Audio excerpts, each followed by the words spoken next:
Military court سے اپیلوں کی سماعت کرنے والا سپریم کورٹ کا بینچ ٹوٹ گیا ہے۔ جسٹس سردار طارق مسعود نے بینچ سے علیحدگی اختیار کر لی ہے۔ جواد خواجہ کے وکیل کے اعتراض کے بعد جسٹس طارق بینچ سے الگ ہو گئے ہیں۔ آپ کو بتاتے چلیں ملٹری کورٹ سے اپیلوں کی سماعت کرنے والا سپریم کورٹ کا بینچ ٹوٹ گیا ہے۔ امجد بھٹی ہمارے ساتھ موجود ہیں۔ امجد،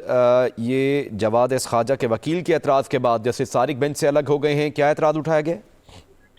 جی دیکھیں، جو خصوصی عدالتوں میں سیزن کے ٹرائل سے متعلق جو انٹرا کورٹ اپیلیں تھیں ان پر سماعت ہوئی ہے اور جسٹس سردار طارق مسعود کی سربراہی میں جو ہے 6 رکنی لارجر بینچ نے اس کیس کی سماعت کی ہے اور اب اس بینچ کے جو سربراہ جسٹس سردار طارق مسعود ہیں انہوں نے اس کیس سے سماعت کرنے سے معذرت کر لیا ہے، یعنی انہوں نے اب بینچ سے وہ علیحدہ ہو چکے ہیں۔ چنانچہ اب سردار طارق مسعود کی جانب سے بینچ سے علیحدگی پر اب یہ خصوصی کورٹ کی سماعت کرنے والا سپریم کورٹ کا بینچ ٹوٹ گیا ہے۔ جواد خواجہ جو سپریم کورٹ کے جو سابق جج ہیں، جسٹس ریٹائرڈ جواد خواجہ، ان کے وکیل نے اس بینچ پر اعتراض اٹھایا تھا اور اس حوالے سے اب ان کے جو وکیل خواجہ احمد حسن ہیں انہوں نے کہا کہ بینچ کی دوبارہ تشکیل کے لیے معاملہ ججز کمیٹی کو بھیجا جائے۔ آج لاہور بار کے جو صدر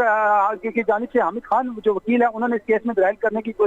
دینے کی کوشش کی، لیکن بینچ کے صدر جسٹس سردار طارق مسعود نے کہا کہ اگر ہم نے کیس سننا ہی نہیں تو دلائل نہ دے، اور اس موقع پر سردار طارق مسعود کا کہنا تھا کہ مجھ پر اعتراض اٹھایا جا رہا ہے کہ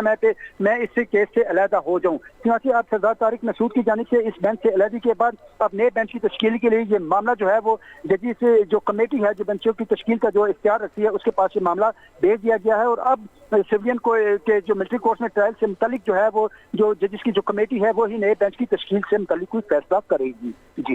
ٹھیک ہے، بہت شکریہ امجد آپ کا۔